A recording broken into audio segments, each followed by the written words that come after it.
Whenever watching a scene at golden hour or blue hour, it instantly makes the scene, the story, and the characters that much more interesting and more enjoyable to watch. But why is that? There's so much more to consider beyond just the lighting. Like, is this environment appropriate for the characters, and will this convey the tone and emotion I want my audience to feel, etc. So I just thought we can dive a little deeper in all of that today. Hey, what's happening everyone? My name is Ryan, and today we're gonna talk about how and why filming at both of these times of day can help to develop the characters and shape the story in your next film.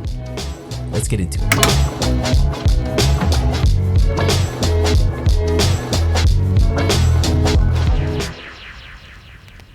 So there is a lot of really great information on the topic of golden hour and blue hour all over the internet, but I don't want to just hit you with all of the same information. So today I really want to focus on the use of golden hour and blue hour in the filmmaking process. Like, when and why would you choose this light for your scene? How can you intentionally use it to drive the story? Why does this time of day make the characters and story feel more interesting, etc. But not only that, I also want to dive deeper into how choosing either one of these lighting styles can most definitely have a large effect on what the viewers are feeling about the characters and the story. And this is important because the characters and the story are everything, so I just thought I would share all of that information with you today. So let's get cracking. Before we could dive into golden hour and blue hour lighting, we first need to understand lighting in the filmmaking process in general. Lighting not only lifts the overall exposure within the scene, but also plays a major role in visual storytelling. Lighting can set the tone and mood of the scene, help us to get into the minds of our characters, and also guide our viewers to our main point of interest. But lighting techniques can be a massive learning curve and also cost a lot of money, so how can we make our film without the budget or need for studio lighting? Well, we can use natural light, but not just any time of day. Two of the easiest and most effective times in the day to film, in my opinion, are golden hour and blue hour. Now, we've talked a little bit about this in some of our other videos, but I thought we would dive deeper into the storytelling aspect of this whole thing, as well as diving into how choosing either one of these times of day can change the tone and the mood for your scene. First, let's start with golden hour. The golden hour is that first bit of sunlight as the sun is just rising above the horizon, and the last bit of sunlight right before it fully sets. But what makes this different from shooting in traditional daylight? There are two main reasons why this time of day will give you a very different look and feel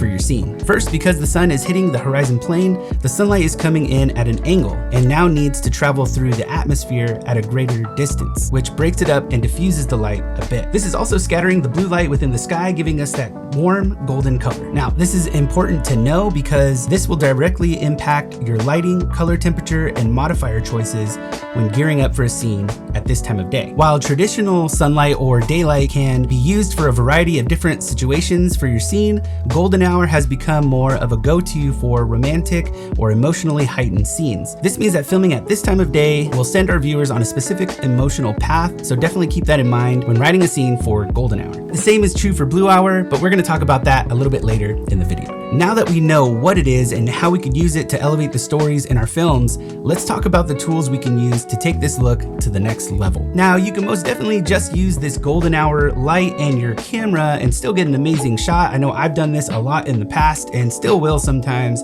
because it's just a little easier. However, if you are looking for more of that filmic style look that you would see in the cinema, then here are a few simple tools and techniques that you could use to help you get there. First is bounce and diffusion.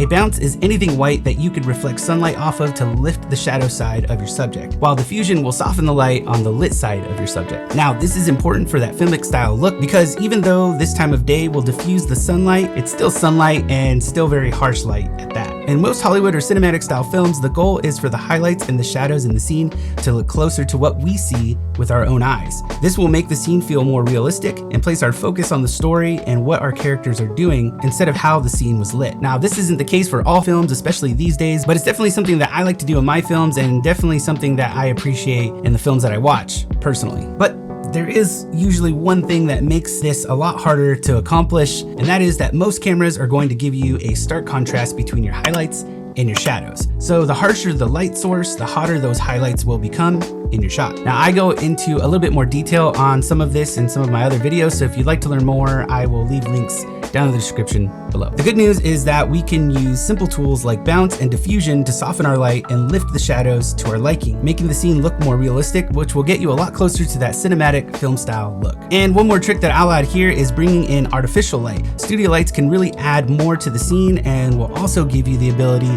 to control that lighting even more. Now, this doesn't need to get expensive or complicated. You could just bring in small lights or even just a few lights or even just one light like I did here in this scene. But bringing in any amount of light and using it intentionally will do a lot for the scene and make it that much more interesting. This is also a great way to extend your sunset lighting through blue hour like I did in this video here. This will give you a ton of control over your lighting and extend that hour out just a little bit more. But speaking of blue hour, that brings me on to my next thing, and that is blue hour.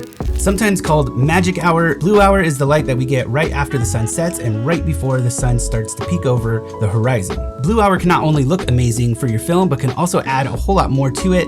So let's talk about that. The first thing to consider, and probably the most important, is light provision. This isn't a technical term, this is just what I'm calling it for this video. There's a whole lot that goes into the science of how images are recorded to our memory cards, but in its most basic form, when light hits the sensor of our cameras, it does a few things to use the proportion and the intensity of the light to convert that into an image that will then be transferred onto our memory card. But why is this relevant to what we're talking about today? Well, what if you want to film a night scene? If you've ever filmed at night, you probably know that it takes a lot of lighting to expose the scene properly and make it feel normal. But that could take a lot out of the budget just to gather all of the lighting that you might need to make all of this happen. So how else can we film a night scene without the need to buy all these lights? Well, you could just film at blue hour. This is actually something that is done in Hollywood films a lot because it can easily be portrayed as night. Also, most viewers and even movie buffs won't mind this so much and may not even notice it for the most part. Sometimes it's even more effective and necessary to film a scene at actual night, but with context and a great actor and an amazing story,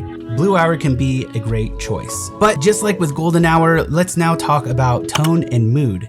While filming a scene at golden hour can provide warmth and happiness, blue hour can suggest sadness, uneasiness, or even sometimes intensity, depending on the script. It could also feel cold, so filming scenes where you might want to convey how cold it is for our characters, this could be a great option. And it's also just beautiful. I mean, honestly, there's a reason why they call it magic hour. This is one of my favorite times of the day to film a scene, so I highly recommend giving it a go. But there's one important thing to keep in mind when filming in blue hour, and that is it's actually not an hour at all. This is actually the same for golden hour. You get a little more time, but it's definitely not an hour, and it really depends on the time of year that you're filming. With blue hour, however, you might only get about 15 to 20 minutes. For example, here are a couple of clips that I filmed that I was gonna use for this video. I color graded both of them exactly the same so that you could see the difference. Both of these clips were filmed only about 5 minutes from each other, and you could definitely see how much more light we have in the first clip versus the lack of light in the second clip. So if you are going to utilize blue hour lighting, you definitely want to be as prepared as possible to reduce the risk of missing the shot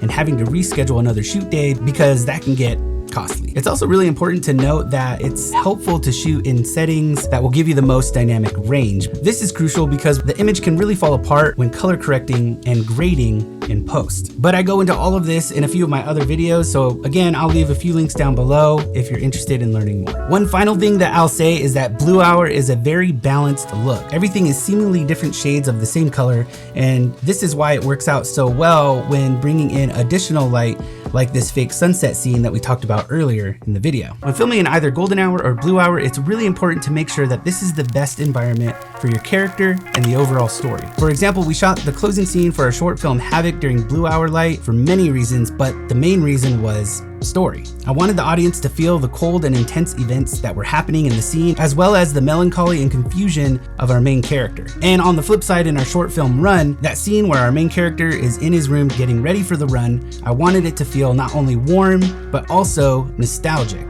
Now, we did this because I'm hoping that this will provide a really stark contrast for something else later in the film, which I can't really talk about. This film is still currently in production, but I'm hoping I can share it here on the channel soon. There are so many ways to drive the narrative without the need for any dialogue. And as a matter of fact, again, referencing our short film Havoc, there wasn't one word of dialogue in that film, and it still had a powerful effect. So there are definitely many ways that you could do this, and shooting at golden hour or blue hour is just a really great and simple way to do that. No matter what time of day that you decide to film, or the color temperature you use, cameras, camera movements, lens choice, all of this and a combination of all of these choices will naturally suggest the tone and the emotion that the audience is supposed to feel in that moment anyway. So it's really super helpful to understand this style of lighting, because with this knowledge and using it intentionally will get you that cinematic style look for your film. But it definitely takes a few rounds to fully understand it. So as always on this channel, I just want to encourage you to pick up your camera, find a few friends and family, try some of these techniques out for yourself, and see what works best for you. Well, that's gonna do it for me, you guys. Thank you so much for joining me in this video. If you like this video or you learned something, please click the like button down below.